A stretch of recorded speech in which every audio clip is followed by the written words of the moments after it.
नमस्कार दोस्तों, कलयुग के चमत्कार संतों की वाणी में आप सबका स्वागत है। दोस्तों, इस वीडियो में हम लाए हैं आपके लिए सोमवार के व्रत की 16 सोमवार व्रत की कथा, जो कि अगर आप सावन के मास में अपने सोमवार के व्रत रखने जा रहे हैं और आपके मन में ये संकल्प उठा है कि हम 16 सोमवार का व्रत करेंगे, तो ये बहुत ही शुभ बात है।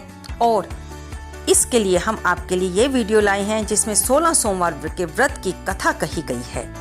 सोमवार का व्रत साधारणतया दिन के तीसरे पहर तक होता है।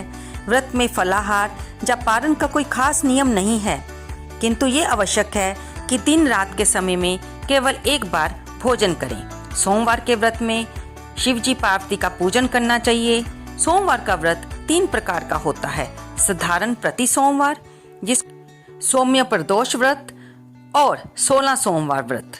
विधि तीनों की एक जैसी है और इनकी कथा अलग अलग है, इसलिए आपने जिस तरह के भी व्रत का संकल्प लिया है उसी के हिसाब से उस व्रत की भगवान गौरी शंकर का पूजन करके उन पर भांग, धतूरा, बेल पत्र, कच्चा दूध और जल अर्पित करके ये कथा सुने और बाद में आरती करें, फिर क्षमा प्रार्थना करें। उसके बाद शाम की पूजा के बाद अपना भोजन ग्रहण करें, जिस तरह का भी संकल्प आपने लिया है।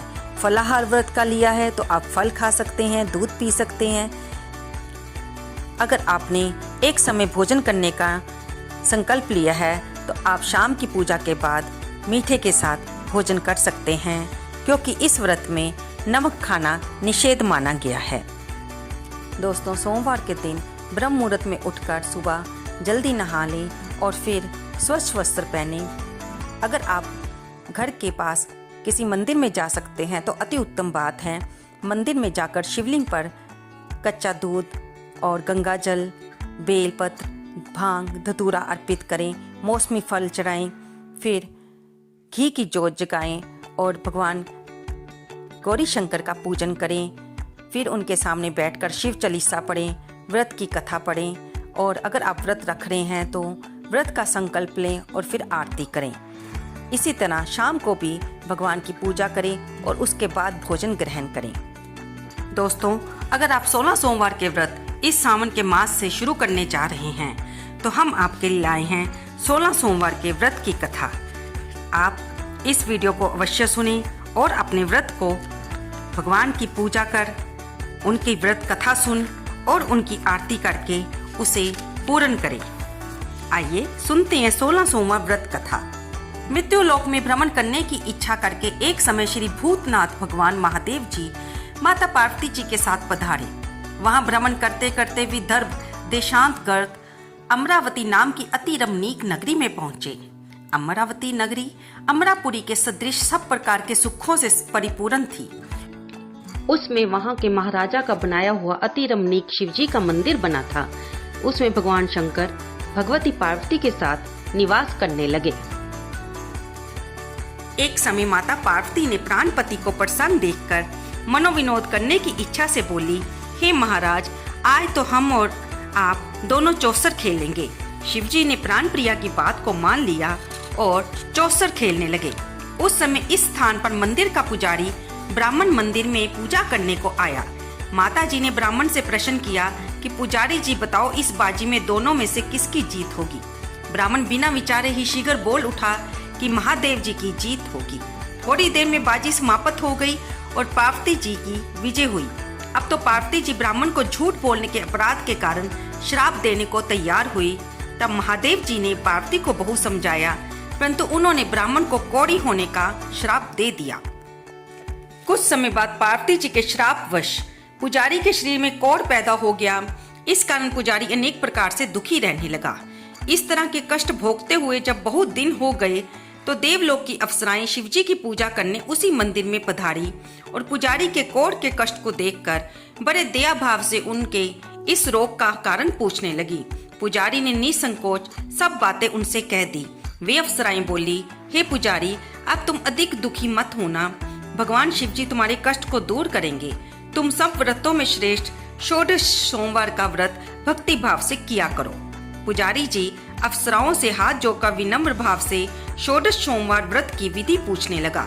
अप्सराएं बोली, जिस दिन सोमवार हो उस दिन भक्ति के साथ व्रत करें, स्वच्छ वस्त्र पहने, आधा सेर गेहूं का आटा ले और घी, गुड़, दीप, नैवेद्य, पुंगी फल, बेलपत्र, जनेऊ, जोड़ा, चंदन, अक्षत, पुष्प आदि के साथ प्रदोष काल में भगवान शंकर का विधि से पूजन करें।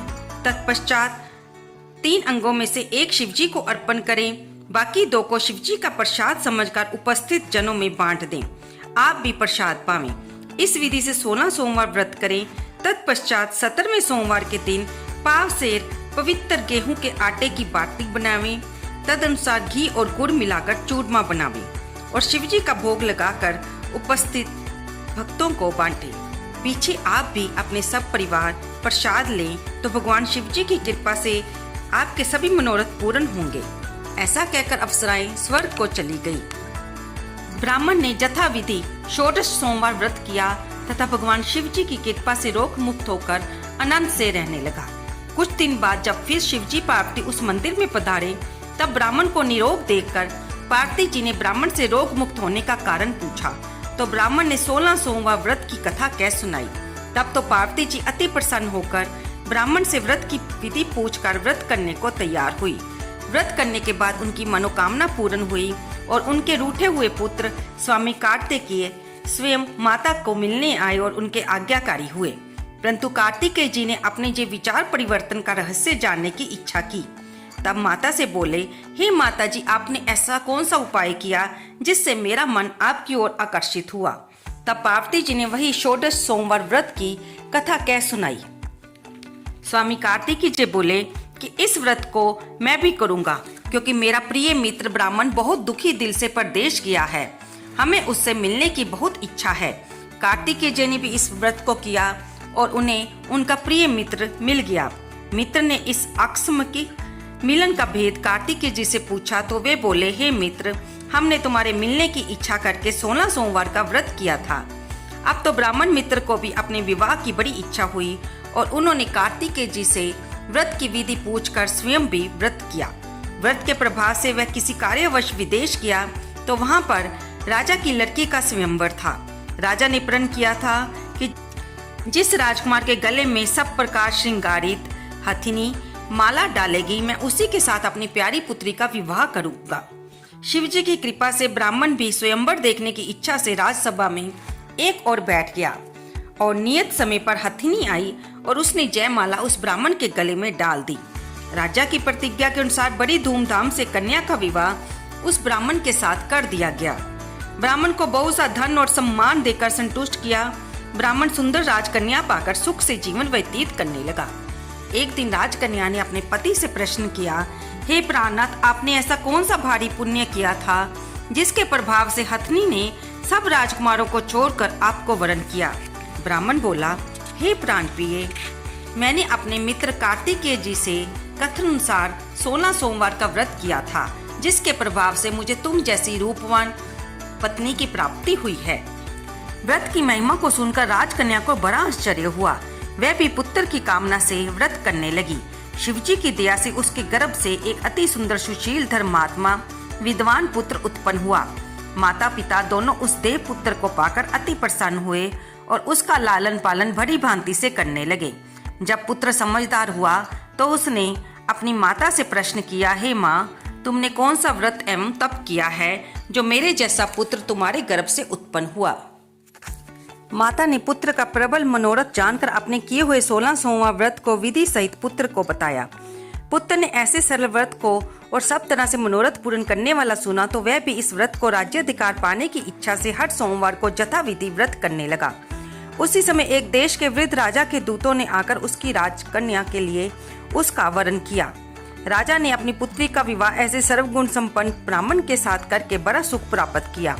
वृद्ध राजा के दिवंगत हो जाने पर उसी ब्राह्मण बालक को गद्दी पर बिठाया गया क्योंकि राजा के कोई पुत्र नहीं था। राज्य का उत्तराधिकारी होकर वह ब्राह्मण पुत्र अपने 16 सोमवार के व्रत को करता रहा।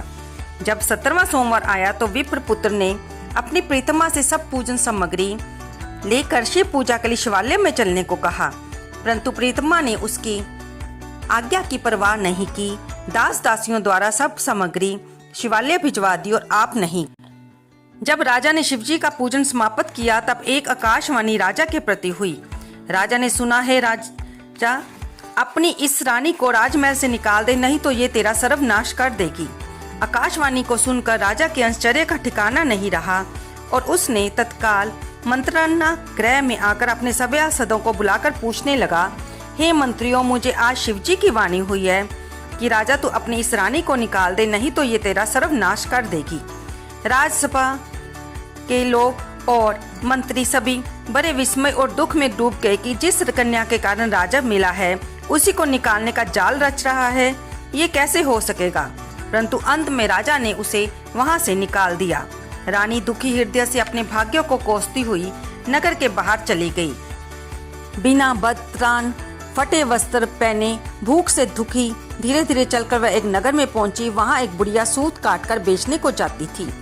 रानी की करुण दशा देखकर बोली, चल तू मेरा सूत बिकवा दे, मैं वृद्ध हूँ, भाव नहीं जानती हूँ। ऐसी बात बुढ़िया की सुन रानी ने बुढ़िया के सिर से सूत की गठरी उतार कर अपने सिर पर रख ली। थोड़ी देर बाद आंधी आई और बुढ़िया की सूट पोटली के सहित उड़ गया। बेचारी बुढ़िया पछताती रह गई और रानी को अपने साथ से दूर रहने को कह दिया। अब रानी एक तेली के घर गई तो तेली के सभी मटके शिवजी के प्रकोप के कारण उसी समय चटक गए। ऐसी दशा देख तेली ने भी रानी को अपने घर से निकाल दिया। इस प्रकार रानी अत्यंत दुख पाती हुई एक नदी के तट पर गई तो नदी का समस्त जल सूख गया। तत्पश्चात रानी एक वन में गई और वहां सरोवर में सीढ़ी से उतरकर पानी पीने लगी। उसके हाथ का जल में स्पर्श होते ही सरोवर का नील कमल के समान जल असंख्य कीड़ामय गंदा हो गया। रानी ने भाग्य पर दोषारोपण करते हुए उस जल को पीकर पेड़ की शीतल छाया में विश्राम करना चाहा। वह रानी जिस पेड़ के नीचे जाती उस पेड़ के पत्ते तत्काल ही गिर जाते, अर्थात वह सूख जाता। वन और सरोवर जल की ऐसी दशा देखकर गऊ चराते ग्वालों ने अपने गोसाई जी से, जो उस जंगल में स्थित मंदिर में पुजारी थे, सारी बात बताई। गोसाई जी के आदेश अनुसार ग्वाले रानी को पकड़कर गोसाई के पास ले गए। रानी की मुख कांति और शरीर शोभा देख गोसाई जान गए कि ये अवश्य ही कोई विधि की गति की मारी कुलीन स्त्री है। तब पुजारी जी ने रानी से कहा, हे पुत्री, मैं तुमको अपनी पुत्री के समान रखूंगा, तुम आश्रम में ही रहो, मैं तुमको किसी प्रकार का कष्ट नहीं दूंगा। गोसाई के ऐसा वचन सुनकर रानी को धीरज हुआ, परंतु आश्रम में रानी जो काम भी करती वो खराब होता। जो भोजन बनाती उसमें कीड़े पड़ जाते, जल भर के लाती उसमें कीड़े पड़ जाते। अब तो गोसाई जी भी दुखी हो गए और बोले, बेटी तुम्हारे ऊपर किस देव का कोप पड़ा है। तब रानी ने सारी व्यथा सुनाई कि किस प्रकार वो अपने पति की आज्ञा नहीं मानी और मंदिर में भगवान शिव की पूजा की सामग्री लेकर नहीं गई थी। तब गोसाई जी ने कहा कि कोई बात नहीं, तुम धीरज रखो और मेरे आश्रम में रहो, मैं तुम्हें यहाँ पर पुत्री की तरह रखूंगा। परंतु आश्रम में रानी जो भोजन बनाती उसमें कीड़े पड़ जाते, जल भर के लाती उसमें कीड़े पड़ जाते। अब तो गोसाई जी भी दुखी हुए और रानी से बोले, हे बेटी, तुम्हारे ऊपर कौन से देवता का कोप है जिससे तुम्हारी ऐसी दशा हुई है। पुजारी की बात सुनकर रानी ने शिवजी महाराज के पूजन का बहिष्कार करने की कथा सुनाई। तो पुजारी जी शिवजी महाराज की अनेक प्रकार से स्तुति करते हुए रानी से बोले, देवी, तुम सब मनोरथों को पूर्ण करने वाले 16 सोमवार का व्रत करो, उसके प्रभाव से तुम्हारे सभी कष्ट दूर होंगे। गोसाई जी की बात सुनकर रानी ने 16 सोमवार व्रत को विधिवत संपन्न किया और 17वें सोमवार को पूजन के प्रभाव से राजा के हृदय में विचार उत्पन्न हुआ कि रानी को गए बहुत समय हो गया है, ना जाने वह कहाँ भटकती होगी, उसे ढूंढना चाहिए। ये सोचकर रानी को तलाश करने के लिए चारों दिशाओं में दूत भेजे। वे दूत रानी को देखते हुए पुजारी के आश्रम में पहुंचे और वहां रानी को पाकर पुजारी से रानी को मांगने लगे, परंतु पुजारी ने उनको मना कर दिया। तो दूत चुपचाप लौटे और आकर महाराज के सन्मुख रानी का पता बतलाया। अब राजा स्वयं पुजारी के आश्रम में गए और उन्होंने प्रार्थना की कि महाराज, जो देवी आपके आश्रम में रहती है वह मेरी पत्नी है। शिवजी के कोप से मैंने इसे त्याग दिया था, अब इस पर से शिव का प्रकोप शांत हो गया है, इसलिए मैं इसे लेने आया हूँ, कृपया इसे मेरे साथ जाने की आज्ञा दीजिए। गोसाई जी ने राजा के वचन को सत्य समझकर रानी को राजा के साथ जाने की आज्ञा दे दी। गोसाई की आज्ञा पाकर रानी प्रसन्न होकर राजा के साथ महल में आई। नगर में अनेक प्रकार के बधावे बजने लगे। नगर निवासियों ने नगर के दरवाजे और नगर को तोरण बंधनवारों से विविध विधि सजाया। घर घर में मंगल गान होने लगे। पंडितों ने विविध वेद मंत्रों का उच्चारण करके अपनी राजरानी का स्वागत किया। ऐसी अवस्था में रानी ने पुनः अपनी राजधानी में प्रवेश किया। महाराज ने अनेक तरह से ब्राह्मणों को दान देकर संतुष्ट किया। जाचकों को धन धान्य दिया। नगरी में स्थान स्थान पर सदा व्रत खुलवाए, जहाँ भूखे लोगों को भोजन मिलता था। इस प्रकार से राजा शिवजी की कृपा का पात्र हो राजधानी में रानी के साथ अनेक तरह के सुखों का भोग करते हुए सोमवार का व्रत करने लगा। विधिवत शिव पूजन करते हुए इस लोक में अनेक सुखों को भोगने के पश्चात शिवपुरी को पधारे। ऐसे ही जो मनुष्य मनसा वाचा कर्मणा द्वारा भक्ति सहित 16 सोमवार का व्रत पूजन आदि विधिवत करता है, वह इस लोक में समस्त सुखों को भोग कर अंत में शिवपुरी को प्राप्त होता है। ये व्रत सभी मनोरथों को पूर्ण करने वाला है। तो दोस्तों, हमने इस वीडियो में भगवान शंकर के 16 सोमवार व्रत की कथा सुनी, जो कि अगर आप इस सावन के पवित्र मास से अगर इन व्रतों को रखना चाहते हो, शुरू करना चाहते हो, तो इसे अवश्य सुने। और अब हम सुनेंगे भगवान शिव जी की आरती, जिसके बिना कोई भी व्रत संपूर्ण नहीं होता। और आरती के बाद भगवान से अपने व्रत में रखी गई जाने जाने होने वाली भूल चूक की क्षमा प्रार्थना अवश्य कीजिए।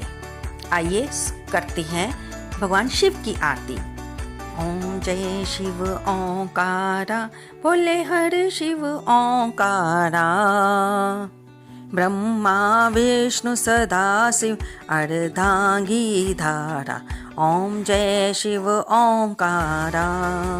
एकानन चतुरानन पंचानन राजे, भोले पंचानन राजे। हंसासन गरुडासन, हंसासन गरुडासन, विश्ववाहन साजे। ओम जय शिव ओंकारा। दो भुज चार चतुर्भुज, 10 भुज ते सोहे, भोले 10 भुज ते सोहे। तीनों रूप निरखता, भोला जी का रूप निरखता, त्रिभुवन जन मोहि।